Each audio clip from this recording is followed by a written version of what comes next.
Olá, eu me chamo David Pereira, sou servidor da Câmara dos Deputados e atualmente ocupo o cargo de coordenação de orçamento público do Partido Podemos na Câmara dos Deputados e dou um auxílio lá no Senado Federal também.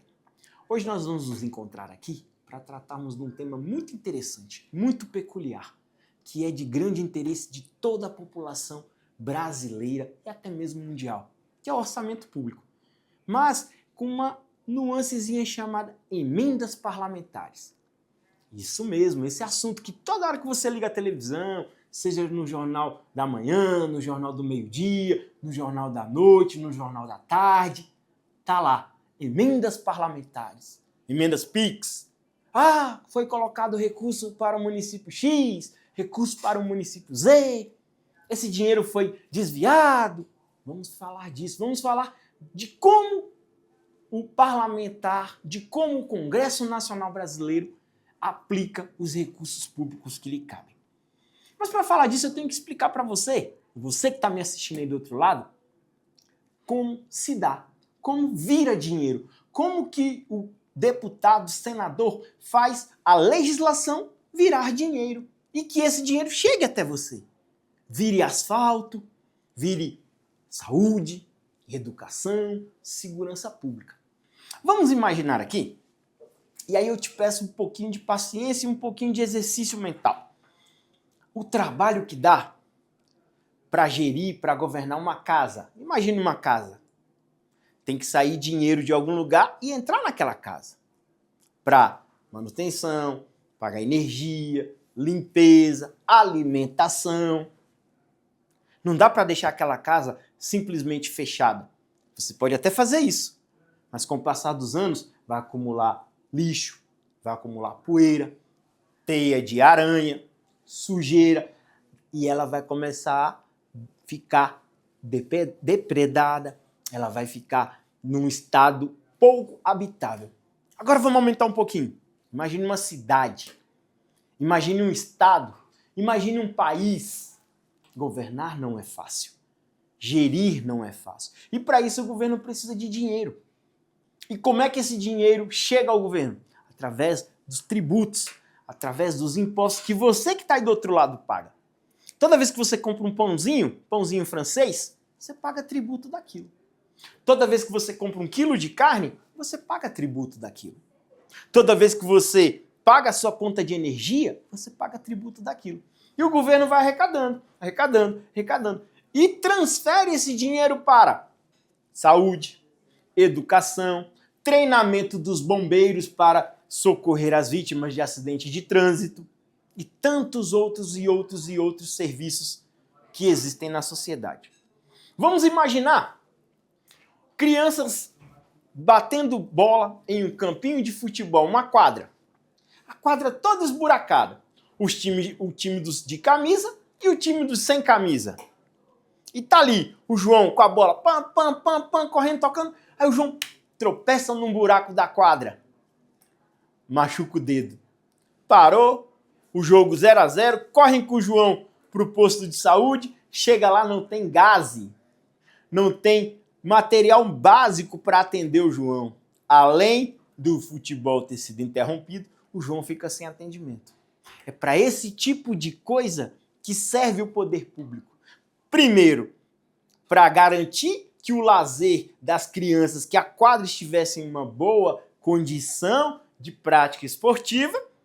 E no caso de um acidente, né, uma queda, e não por conta do buraco na quadra, tivesse uma condição, uma infraestrutura de saúde pública para atender o nosso jogador. Que infelizmente não ocorreu nesse caso hipotético que eu citei. Mas vamos aprofundar um pouquinho mais. Existe dentro do Congresso Nacional setores, vamos chamar assim, denominados de comissões. Comissões temáticas. Assim como existe o Ministério da Saúde, existe a Comissão da Saúde. Assim como existe o Ministério da Educação, existe a Comissão da Educação. E na área de orçamento não é diferente. Existe uma comissão chamada Comissão Mista de Orçamento. É lá que se trata tudo, que se discute tudo, que se vota tudo e que se aprova tudo relacionado ao orçamento público brasileiro. Essa comissão, como o próprio nome diz, ela é mista, então, ou seja, ela é formada por deputados e senadores. E é lá que recebemos as matérias orçamentárias, que no Brasil são 3. Eu disse 3. 3. 1, 2, 3. E quais são elas? Primeira de todas, PPA. É uma sigla. PPA. P, plano. P, pluri. A, anual. Plano plurianual. Por que ele tem esse nome? Porque ele é válido por 4 anos. Como é que funciona? O Poder Executivo, ou seja, a pessoa do presidente da República, que atualmente é o presidente Luiz Inácio Lula da Silva, encaminha o projeto de lei do Plano Plurianual para o Congresso Nacional. Ele tem até o dia 31 de agosto para fazer isso do seu primeiro ano de mandato. Certo. O Congresso Nacional recebe esse projeto de lei, analisa, emenda, discute, vota e aprova. Aprovou, vai para o plenário do Congresso Nacional, que também faz o mesmo procedimento. Analisa, discute, emenda, vota e aprova. Pega esse projeto aprovado, devolve para o presidente da República e lá ele vai sancionar ou vetar. O que ele vetar do que o Congresso aprovou, ele vai ter que justificar o veto. Por que eu estou vetando que o Congresso Nacional fez isso nesse plano plurianual? Mas vamos falar mais um pouquinho dele. Ele é de 4 em 4 anos. O mandato presidencial também é de 4 em 4 anos. Só que o legislador, quando criou o plano plurianual, ele pensou o seguinte: isso aqui é um planejamento estratégico de orçamento. Eu vou deixar um pedacinho dessa vigência do plano plurianual para um próximo governo. Então, por isso que o presidente da República tem até 31 de agosto do primeiro ano de mandato para mandar o projeto. Ou seja, o Congresso vai analisar aquele projeto, vai votar o projeto, aprovar o projeto, só que a vigência dele só vai ser para o próximo ano, que já é o segundo ano do governo atual. Então, ou seja, o primeiro ano do PPA vai ser o segundo ano do governo. Então ele vai ficar segundo ano, terceiro ano, quarto ano. Ainda falta um ano de PPA, que seria um quinto ano de governo que não existe, que é o quê? O primeiro ano do próximo governo, se ele não for reeleito. Se ele for reeleito, é o governo dele mesmo. Ficou claro? Primeiro ano do governo, ele manda o projeto de lei, o Congresso analisa. Mas a vigência do projeto, da lei, do plano plurianual, é só para o próximo ano, ou seja, segundo ano do governo. Ele fica 1 ano, 2 anos, 3 anos, 4 anos. Ele pega 1 ano do próximo governo, que no seu primeiro ano tem que mandar um projeto para o PPA. E aí vai ficar segundo ano, terceiro ano, e assim vira um ciclo. Certo? Ok. Tá, David. E que tipo de matéria trata o PPA, já que ele é de 4 em 4 anos? O PPA trata de matérias vultuosas, de grandes investimentos. Ele vai tratar de duplicação de rodovias, de construção de portos e aeroportos, de construção de usinas hidrelétricas, obras vultuosas, anéis viários, construção de metrô, ampliação de metrô. Você não vai ver o PPA tratando da construção da quadra poliesportiva onde o João se machucou. Você não vai ver o PPA tratando da construção de um posto de saúde. Não, o PPA é um plano plurianual que vai tratar de estratégia de planejamento a longo prazo. No caso, 4 anos.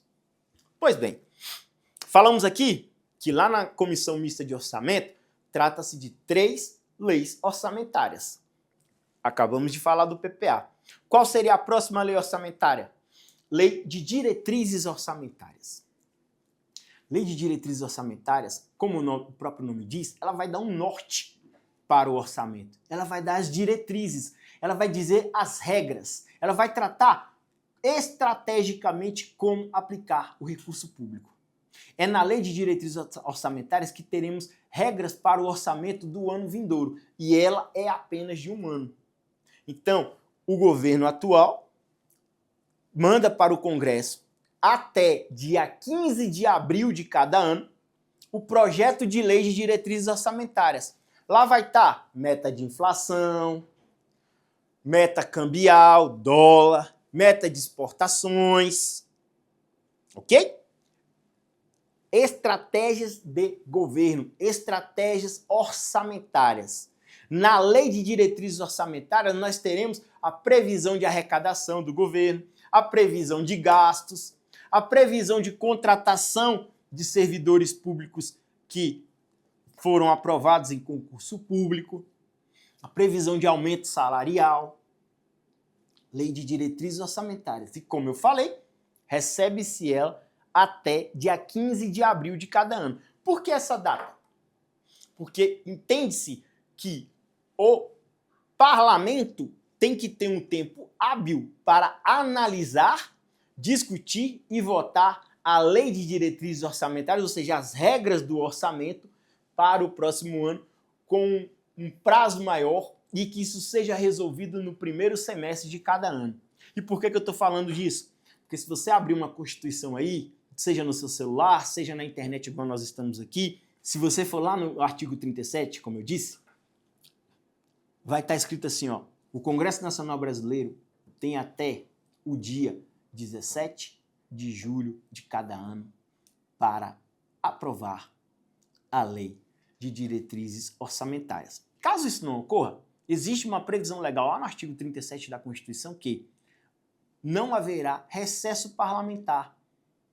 É isso mesmo. O parlamentar, o deputado e senador que não conseguir votar a lei de diretrizes orçamentárias, ou seja, se o Congresso não aprovar, o parlamento fica sem recesso. E quem é que não gosta de tirar uma boa férias? Aqui trabalha-se muito. Embora o povo, embora você que está aí assistindo fale, eles precisam de recesso para quê? Trabalha-se muito. O político brasileiro, e eu não estou aqui defendendo ninguém, trabalha pra caramba. Trabalha-se muito. Eu convivo com muitos parlamentares que trabalham segunda, terça, quarta, quinta, sexta, sábado e domingo. Ah, para, os caras só têm de regalia. Não. Eles começam a ter dia nas reuniões 7 horas da manhã.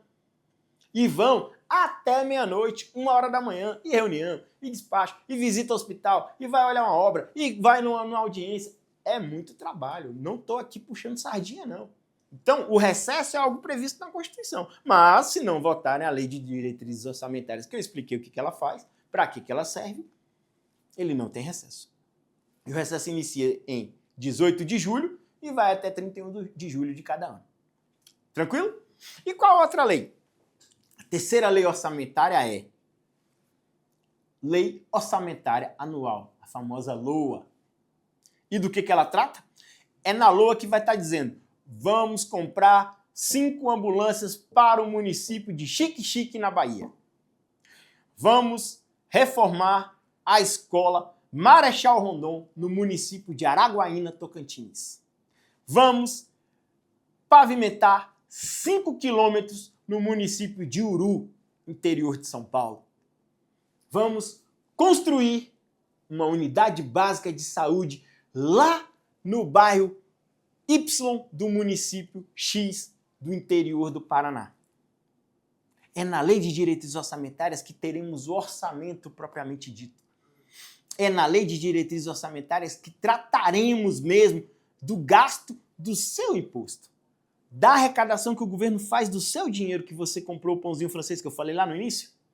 É a lei orçamentária anual, é na lei orçamentária que nós teremos essa aplicação do dinheiro diretamente. Mas vamos falar de uma forma um pouquinho menos técnica e de um assunto que quase ninguém gosta, você mesmo que está me assistindo aí, seja menino ou menina, seja homem ou mulher, seja jovem ou mais maduro, futebol ou Olimpíadas. Falamos aqui de uma lei de 4 em 4 anos. O que acontece de 4 em 4 anos? Copa do Mundo, Olimpíadas, 4 em 4 anos. Daqui a 4 anos nós já sabemos onde serão as próximas Olimpíadas? Yes! Planejamento. Daqui a 4 anos sabemos onde é que será a próxima Copa do Mundo? Sim, planejamento. Sabemos que vai ser no México, Estados Unidos e Canadá. Mas nós já sabemos o horário dos jogos? Nós já temos o valor do ingresso? Nós já temos um cartão amarelo para quem entrou com violência no colega? Não. Nós temos um planejamento de 4 anos. Nós sabemos o país sede, nós sabemos quantas seleções irão disputar, nós já temos uma previsibilidade de estádios onde os jogos ocorrerão. Mas para sabermos qual cabeça de chave o Brasil, Itália, Holanda, Argentina, Paraguai, México, Peru, Ucrânia, Rússia, Austrália, África do Sul e Índia, nós não sabemos ainda onde esses times, onde essas nações, onde essas seleções estarão em qual chaveamento. Isso seria a LDO. Ok? Nós não sabemos o valor do ingresso. Isso seria a LDO. Nós não sabemos as regras do jogo, se vai ter VAR, se não vai ter VAR, se poderão substituir vários jogadores ou não de acordo com a temperatura. 5 substituições, 2 substituições. Nós não sabemos ainda quantos participantes cada delegação vai poder levar. Nós não temos ainda o horário que o jogo será disputado. Isso é planejamento do campeonato. Isso é estratégia do campeonato. Isso seria a LDO. E o jogo em si? Falta, impedimento, gol, substituição, o VAR. Isso é o jogo de futebol em si. Isso é a partida sendo disputada. Isso é o orçamento. Isso é a LOA. Isso é a Lei Orçamentária Anual. É o jogo em si. É o momento ali da comemoração, da emoção, do futebol sendo praticado. Do chutão para frente, do carrinho, da falta, do gol, do impedimento, da substituição. É o orçamento em si. Espero que essas classificações e essas comparações tenham te ajudado a entender como é que é o orçamento público, vindo desde lá de cima do PPA, passando pela LDO, chegando na LOA. Espero que você tenha entendido que existe um órgão aqui dentro do parlamento chamado Comissão Mista de Orçamento, que eu vou falar daqui a pouco um pouquinho mais sobre ela, que vota essas leis orçamentárias, que existe uma data, existe uma previsibilidade legal. E é nesse local ali onde se discute, é uma arena onde se discute o orçamento, onde o parlamentar expressa a sua vontade política e legal dentro da legislação, o que ele quer fazer com o dinheiro público para chegar até você, para virar saúde, para virar educação. Imaginem você morar numa cidade que não tem recolhimento de lixo. Imagine você morar numa cidade onde todas as ruas não são asfaltadas. Imagine você morar numa cidade que não tem energia elétrica. Imagine você morar numa cidade que não exista uma escola sequer, que não exista um posto de saúde sequer. Existem cidades assim. Talvez você que está me assistindo more numa cidade assim. E talvez você não more, não queira experimentar disso.